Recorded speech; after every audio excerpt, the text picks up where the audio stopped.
am declarat de la bun început că Guvernul Republicii Moldova pe care îl conduc eu este un guvern pro-business. Și atunci când zic că este un guvern pro-business, asta înseamnă că este un guvern care vrea ca oamenii în Republica Moldova să trăiască în bunăstare. Și de ce zic acest lucru? Pentru că bunăstarea înseamnă salarii, înseamnă pensii, înseamnă investiții publice, investiții sociale, ori toate aceste lucruri pot fi făcute dacă ai un buget consolidat, dacă ai suficienți bani în buget. Ori banii în buget vin din impozitele pe care le plătesc oamenii din salarii, din impozitele pe care le plătesc întreprinderile. Asta ar însemna că avem nevoie de locuri de lucru.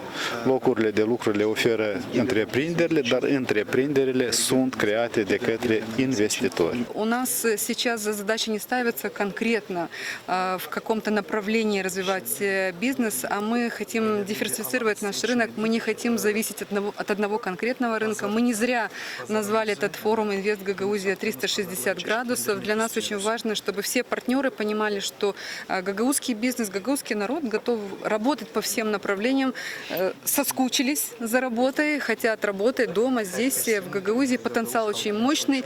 У нас есть Камрадский госуниверситет, наша молодежь ежегодно в количестве 600 человек выпускается и очень хочет жить и работать здесь. Поэтому, несмотря на то, что мы являемся аграрным регионом, основные усилия мы сейчас направляем и на перерабатывающую промышленность, и на создание новых предприятий в текстильном направлении. В общем, взгляды у нас на 360, и будем надеяться, что сегодняшний форум нам, конечно, еще больше поможет, поддержит нас в реализации наших планов.